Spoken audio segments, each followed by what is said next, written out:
Hello, good evening. Ganesha ಚತುರ್ಥಿಯ ಸಾಯಂಕಾಲ ಈಗ 6:33. ಈಗ ಆವಾಗ ಮಧ್ಯದಲ್ಲೇ ಅದು ಕ್ಯಾಮರಾ ಬಂದಾಯಿತು. ಈಗ ಅಲ್ಲಿಂದ ಮುಂದುವರಿಸ್ತೇನೆ. The man at whose birth Jupiter and Venus occupy one house will have good learning, possess wealth and wife, and have many good qualities.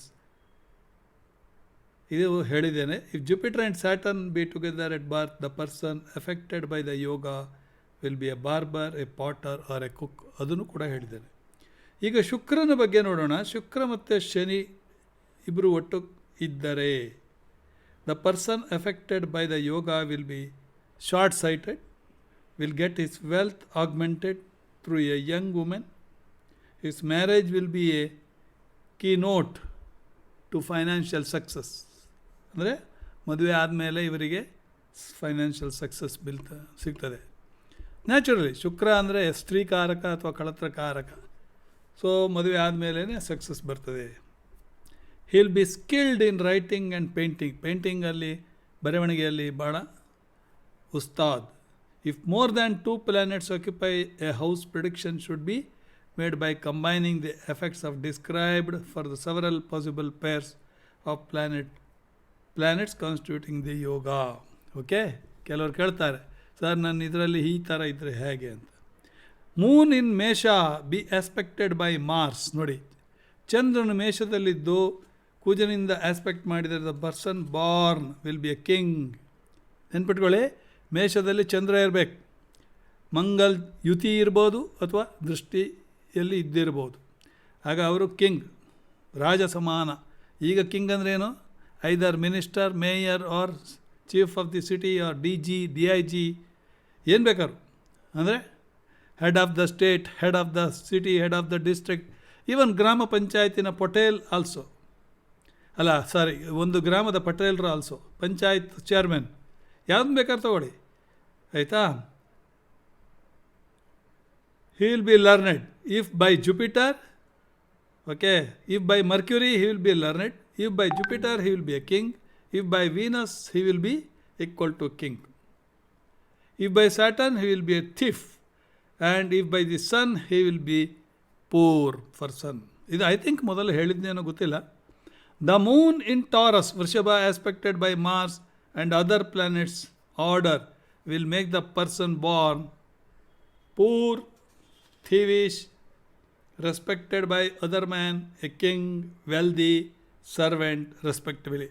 ಇಲ್ಲಿ ಆರ್ಡರ್ ಆಫ್ ಇದೆ ಹೇಗೆ ಹೇಳಿ? ಮಂಗಲ್ ಆದಮೇಲೆ ಬುಧ, ಬುಧ ಆದಮೇಲೆ ಗುರು, ಗುರು ಆದಮೇಲೆ ಶುಕ್ರ, ಶುಕ್ರ ಆದಮೇಲೆ ಶನಿ, ಶನಿ ಆದಮೇಲೆ ಸೂರ್ಯನ ತೆಗೆದುಕೊಳ್ಬೇಕು. ಇದು ನಾನು ಮೊದಲೇ ಹೇಳಿದ್ದೇನೆ. ಅದರಿಂದ ಇದನ್ನು ಮತ್ತೆ ರಿಪೀಟ್ ಮಾಡೋದರಲ್ಲಿ ಅರ್ಥ ಇಲ್ಲ. 18ನೇ ಅಧ್ಯಾಯ. Yes, correct. ಓಕೆ, ಸೊ ಇದನ್ನು ಸ್ಕಿಪ್ ಮಾಡ್ತೇನೆ. ಈಗ ಇಲ್ಲಿ ನೋಡಿ, ಇದು ದಶಾ system. A person's birth the moon occupy a ನವಾಂಶ of Mars and be aspected by the sun. Navamsha of Mars, Mangal Navamsha. Sun aspect ಮಾಡಿದರೆ the person will be a watchman of a city.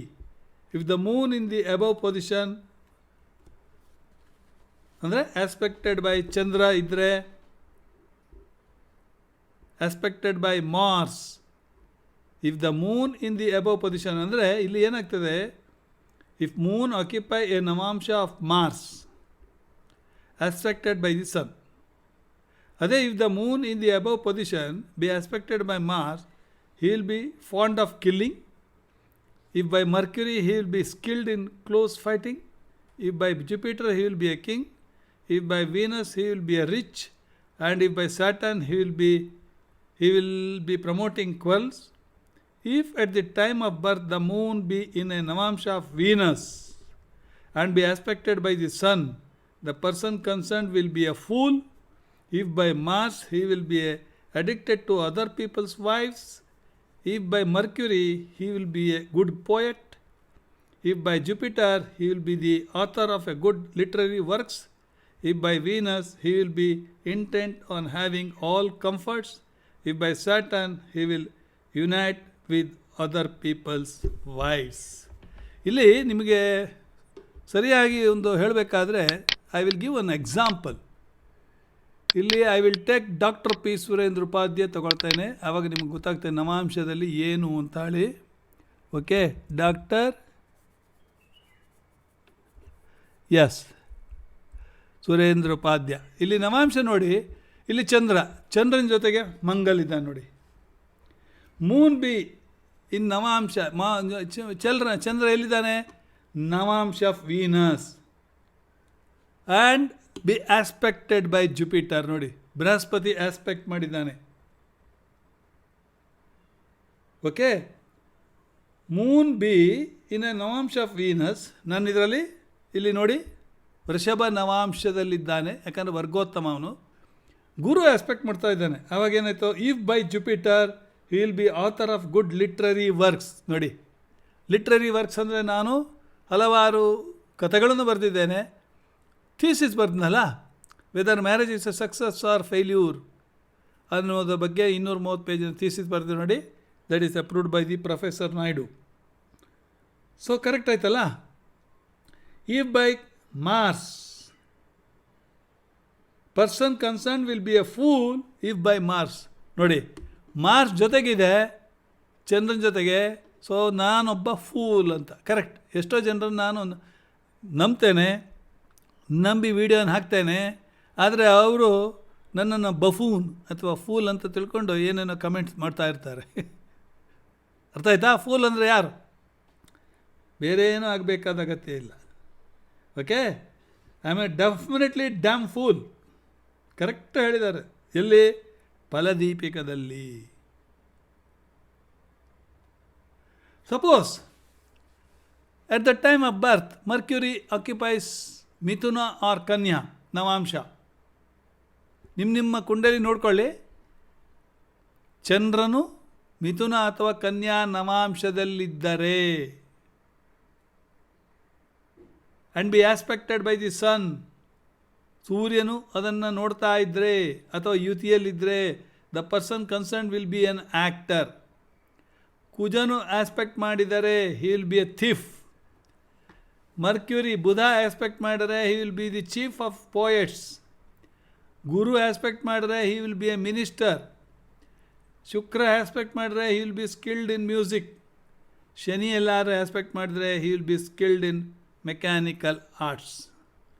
If at the time of birth the moon occupies his own navamsha Kataka Rashi and be aspected by the sun, the person concerned will be lean.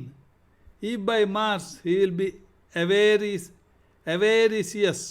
If by Mercury, he will be practicing penance. If by Jupiter, he will become an important personage. If by Venus, he will be a servant under woman. And if by Saturn, he will be devoted to his duties. ಅದೇ if at the time of birth the moon be in ನವಾಂಶ of ಸಿಂಹದ ನವಾಂಶದಲ್ಲಿದ್ದರೆ, ಇದು ನವಾಂಶ ತಿಳ್ಕೊಳ್ಳಿ.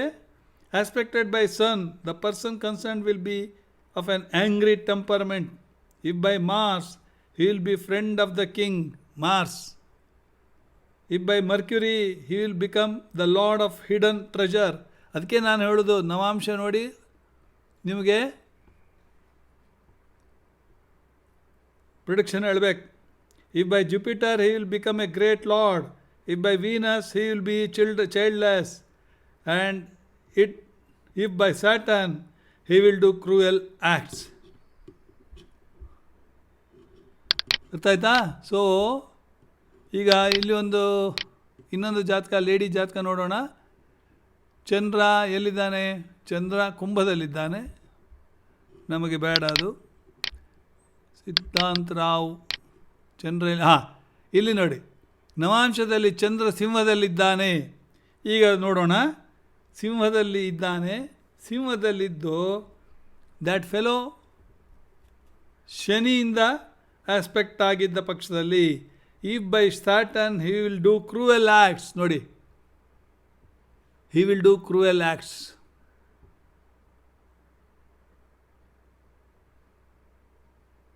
Okay. If at the time of birth ಇನ್ಯಾರ್ದಾದರೂ ಸಿಗುತ್ತಾ ನೋಡೋಣ.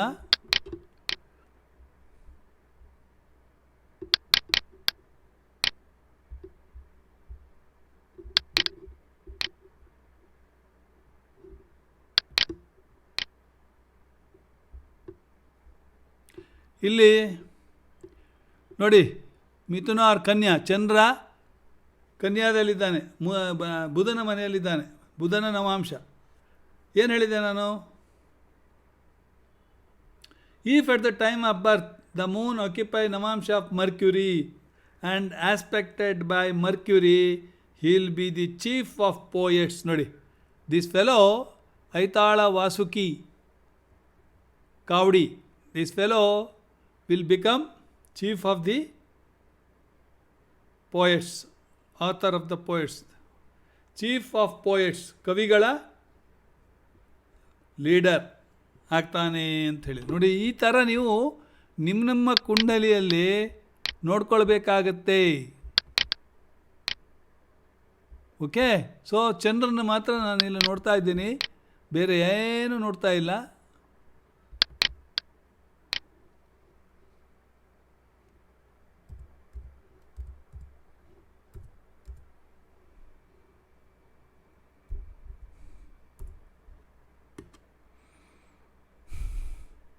ಚಂದ್ರ ನವಾಂಶ ನೋಡ್ತಾ ಇದ್ದೀವಿ. ಓಕೆ. ಸೊ ಇಲ್ಲ, ಬೇರೆ ಯಾರ್ದು ಅಷ್ಟೊಂದು ಕಾಣ್ತಾ ಇಲ್ಲ.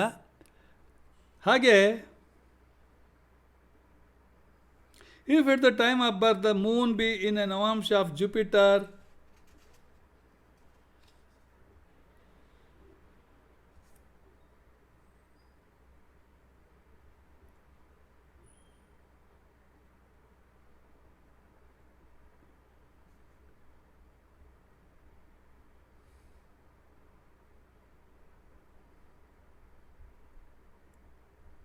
yes, if at the time of birth the moon be in a ನವಾಂಶ ಆಫ್ ಜುಪಿಟರ್, ಅಂದರೆ ಧನುರ್ ಮತ್ತು ಮೀನದಲ್ಲಿದ್ದರೆ, aspected by sun, he will be a man of reputed valour. By Mars, he will be versed in fighting. If Mercury, he will be witty. If by Jupiter, he will be a minister. If by Venus, he will be without lust. And if by Saturn, he will be virtually disposed. ಅದೇ if at the time of birth, if the moon should be occupied ನವಾಂಶ of Saturn, ಶನಿಯ ನವಾಂಶ ಅಂದರೆ ಮಕರ ಅಥವಾ ಕುಂಭದಲ್ಲಿದ್ದಲ್ಲಿ, aspected by sun, the person concerned will have a very limited number of children. If by Mars, he will be leading a miserable life even though wealthy. If by Mercury, he will be haughty. If by Jupiter, he will be devoted to his duty. If by Venus, he will be fond of wicked women. And if by Saturn, he will be irascible. In the same manner should be predicted the effects of resulting from the sun in the several navamsha being aspected by the moon and other planets. ಇದೇ ರೀತಿ ಬೇರೆ ನೀವು ಮಾಡಬೇಕಾಗತ್ತೆ. ಅರ್ಥ ಆಯ್ತಾ? So ಭಾಳ ಅಂದರೆ detail ಆಗಿ ಹೋದರೆ ಜ್ಯೋತಿಷ್ಯ ಭಾಳ ಕಷ್ಟ ಇರ್ತದೆ. Okay, it is not so easy. ಇಷ್ಟನ್ನು ಹೇಳಿ ಇಲ್ಲಿಗೆ ಮುಗಿಸ್ತೇನೆ, ಯಾಕಂದರೆ ಆಮೇಲೆ 45 ನಿಮಿಷ ಆದ ಕೂಡಲೇ ಕ್ಯಾಮರಾ ಆಫ್ ಆಗೋದುಂಟು. ಎಲ್ಲರಿಗೂ ಮತ್ತೊಮ್ಮೆ ಶುಭವಾಗಲಿ. ಚಂದ್ರನನ್ನು ದಯವಿಟ್ಟು ನೋಡಬೇಡಿ. ನಮಸ್ಕಾರ.